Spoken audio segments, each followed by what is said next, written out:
Alright guys, y'all remember the Sioux grinder? That thing is a hoss.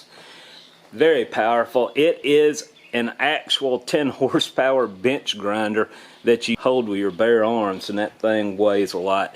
Mr. Roger Taylor, who happens to also be, like Mr. Pete, a retired shop teacher. He sent me an email, and he asked me if I would have any need for this guard. Here it is. He asked me what the size arbor was. I think it was 2 3/8. I can't remember. But anyway, we're going to put that on now. Roger, I can't thank you enough. Roger said he was concerned about my safety with this, and I have to admit, I was concerned with my safety as well. Primitive on and off switch is the most dangerous part of this whole thing. But with a guard on it, if the thing took off, now I got to tell y'all, when I bought this, I bought it at the Florida Flywheelers. Keith and I were riding around on the cart, and I saw it 100 feet away, and I had to have it. So I made the guy an offer. He took it, and off we went. So as soon as we got back to the old machine shop, there was probably 50 people in there, and there was this little flat table. I laid the thing on the table and plugged it in, and did not catch that the thing was in the on position. And when I did, it was sitting just like that on the table, and when that thing took off, because of my lightning quick reflexes, and Keith's too, I think Keith did maybe unplugged it. Luckily we didn't cause any injuries out there. Yeah, these things can be very dangerous, especially with those kind of switches, so you have to keep in mind, always make sure the things are flipped off. Let's see how easily I'm going to be able to put this on.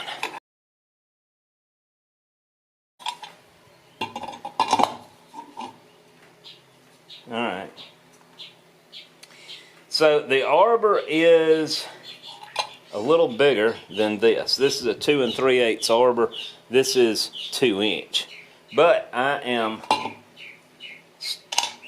let's just put the clamp on it and see what we're looking at here.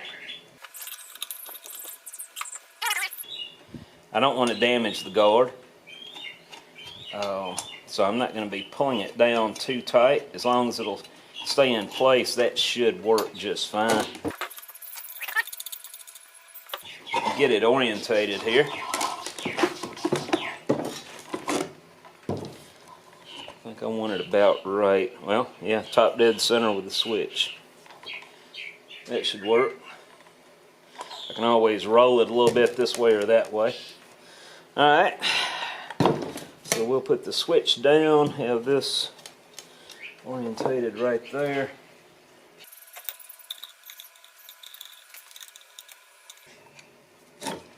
Oh, come on. Well guys, I'm going to have to hang it off over here where I can, I'm going to snug it up a little bit.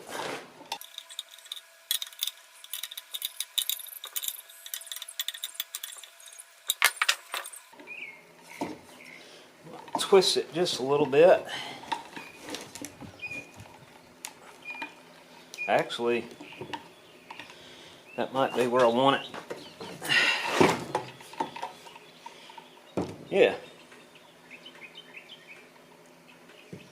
I think so. It's not positioned exactly where you know what? Like I said, I can twist this as much as I want, so as long as I get it in the ballpark, that's good enough.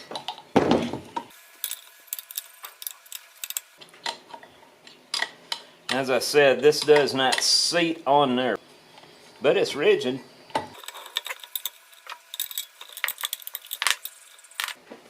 Alright, so let me put my safety glasses on. We'll see if we got any humming or buzzing going on there, and I'll see if it gets loose on us. I'm not happy with that rough edge on the brake rotor, so we're going to smooth that down.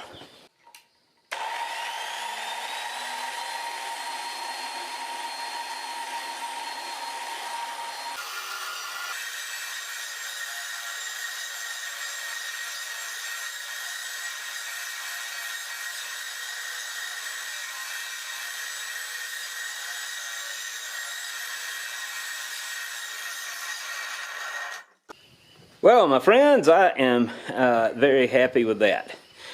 And to Roger, I really appreciate this guard. It did not vibrate. Now, it is kind of eccentric to the axis of the grinder, but as long as it covers that wheel and it doesn't vibrate loose, we're good. I didn't hear any jingling or anything like that, so thank you. I will definitely be keeping that on there from now on. Now I may go ahead and make a little adapter. First of all, see how parallel I got that one side to the other? I'm pretty good, huh? And but over here on the grinder, let's take a closer look here. As I said, we're not concentric to that axis with that shroud. I'm not going to go drawing that down any tighter than that. I may actually make some kind of an eccentric shim. But Roger, thank you.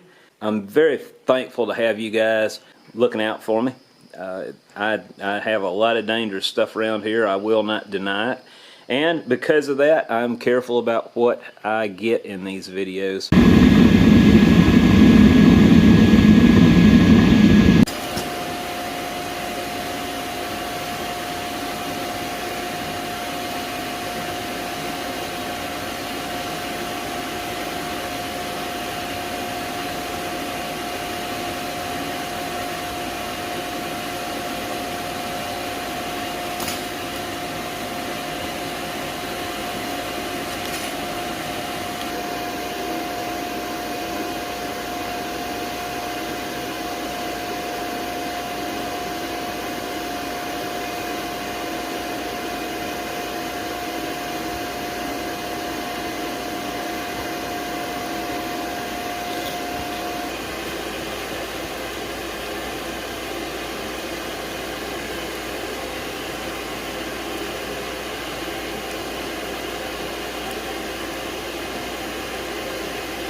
I'm slowly making headway. I want to get about 25 of these, and then I'll start grind, clean up, and then from there they'll go in the stress relief, and then we'll package them up and get these out of here. I know I've got a whole bunch of guys waiting on these. I just wanted to update you and let you know they are coming. I found out this morning Keith is sick, and instead of you guys bugging him, you're hearing it straight from the source. I just wanted to let you know I am working on it along with everything else, but nothing is getting in the way of the flow of the production of these. I'm giving you an example here, like when they do go in the stress relief, I can't do anything with them until they come out. So in the meantime, I'm working on other one-off projects that you guys are waiting on. Along with, you know, after I pour at night, right, there's like 12 hours, they're sitting in the mold I can't do anything with. So as I get them out of the mold, I knock the sand out of them and I stack them up here until I get about 25. And then from there, we go ahead and grind them all. And it just helps me keep the flow going. And at the same time, I'm much more efficient in how I operate out here. I'm not tripping over myself. I got a video coming out on these two molds. This is some gear blanks that Keith sent me a pattern for. They were supposed to be poured last night. As I went to knock these out, my Crucible busted. And I'll show you. It busted inside the furnace. I had to knock this, some people call it a slag hole, but it's just a drain hole if in the event iron were to spill out of a crucible by accident, like if you tip the crucible over. That keeps it from running back down into my burner system and messing any of that up. So as long as you don't shut it down, you got time to knock that plug out and drain. Looks like about 30-40 pounds here. And this is the crucible. Of course, it didn't look that bad until I moved it and the whole bottom fell out. The crucible was paper thin. Usually when these give away, they give away down here on the rim. See what I'm talking about? How they get real thin and start eroding. And the base usually is thicker. But this one was a dud, I think.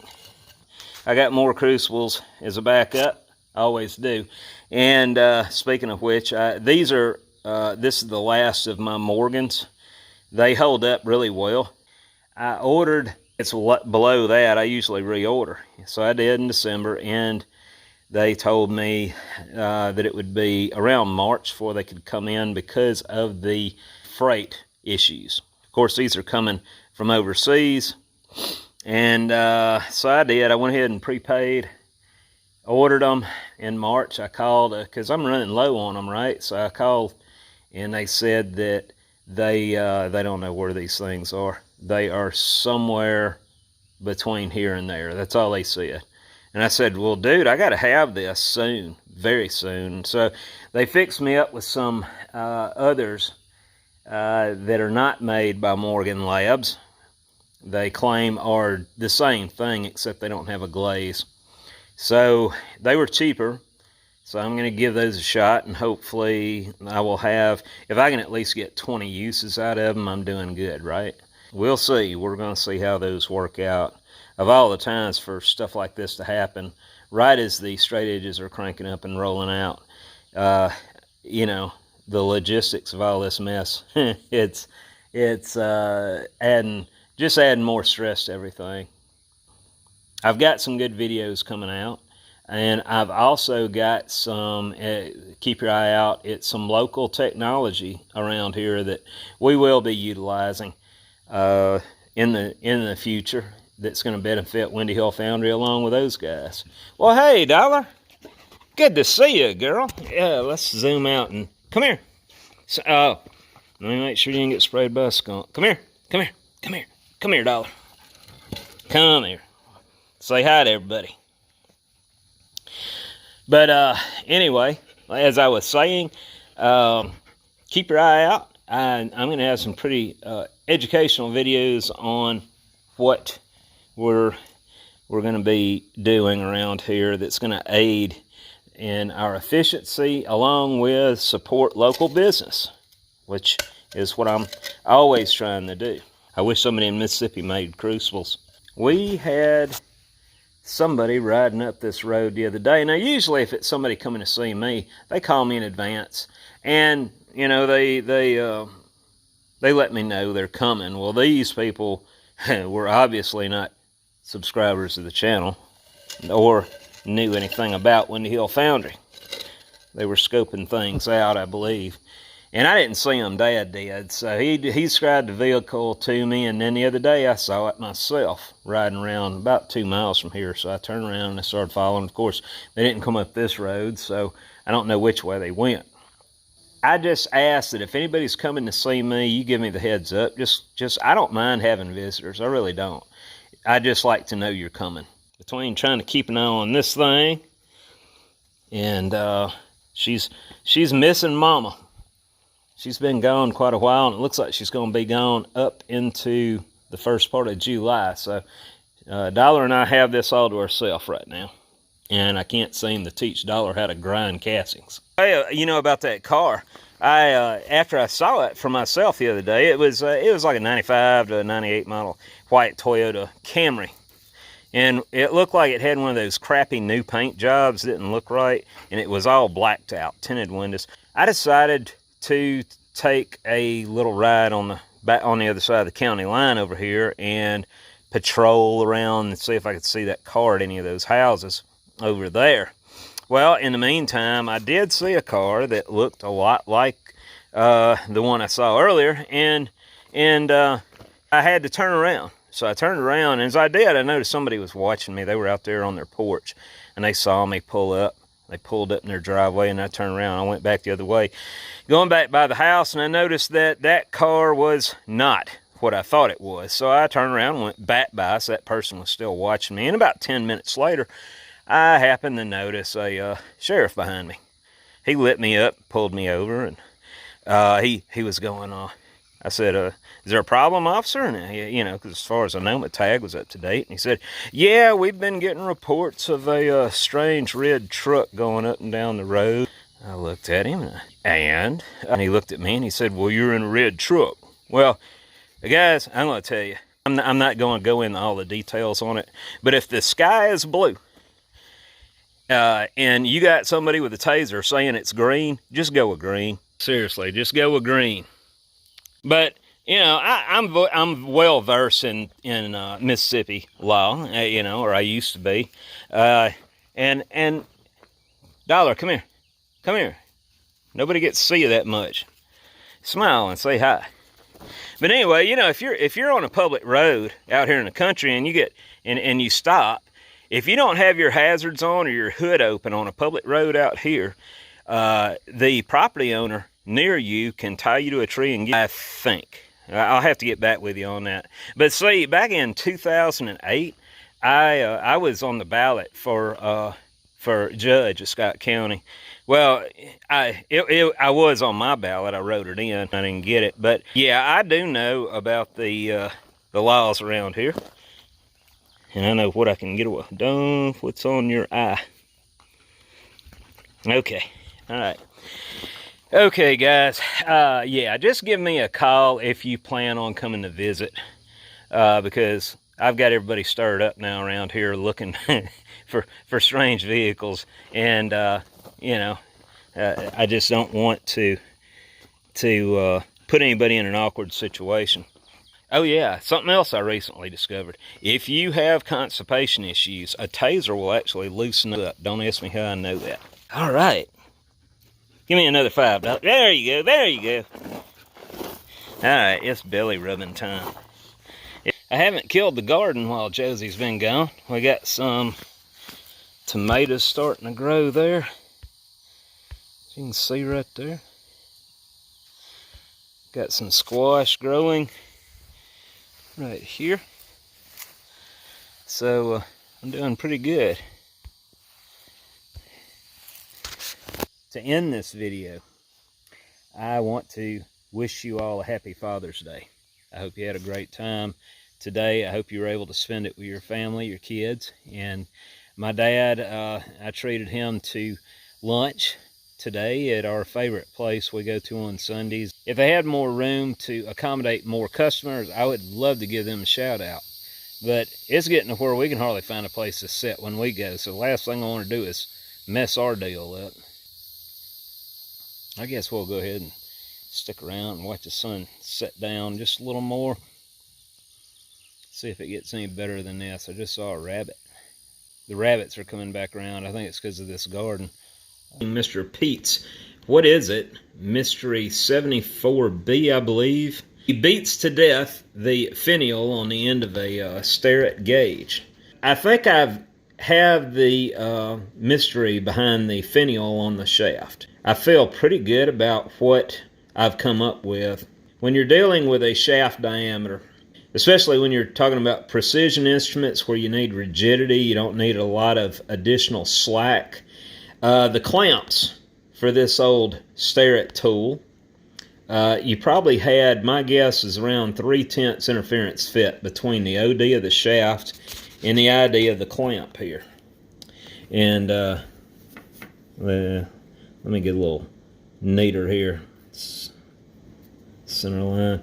Okay, so the dotted line is the center line. That is the axis of the clamp, and this is the axis of the shaft on this side.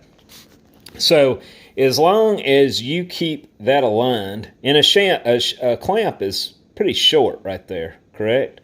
If you had a longer sleeve that was 6 inches or so, you could judge by eye that you're fairly well aligned with this center line and that center line to keep them parallel and to keep them concentric as you put them together with no binding. But when you're talking about a clamp this short, if you have only a couple tenths difference between the two, it would be very easy to get it started on this shaft diameter and get it kinked or cattywamped, whatever you want to call it. Put it in a bind, and then you're marring the internal edge here on the inside. You're wallering that out or marring the shaft diameter. So I believe that spherical diameter on the end has intent, and I think that intent is to help guide this collar you can intersect this spherical diameter at any angle, correct? It's going to go on that spear. And once you get it on that spear, then all you got to do is get this end of it lined up with this, and you're holding it in the correct axis because the ball is tangent back here. Well, let me get it back here on this line. So by the time you enter the shaft diameter right here, the tangent part of the ball is coming probably about right here, my guess. So it's properly aligned to where it'll slide straight on. Does that make sense? But I just wanted to explain myself a little better. I probably did, you know, pictures are worth 1,000 words, and illustrating that maybe, you know, but now again, that all depends on how big this spherical diameter is. If it's less than the shaft diameter, it's not going to help you much. But I believe it's probably, if you mic'd it, it's going to be the same size as this. I do not have my Starrett base anymore to measure it myself to check. So, but now we can say that this has literally been beat to death. All right, guys. Well, happy Father's Day, and I will talk to y'all next week.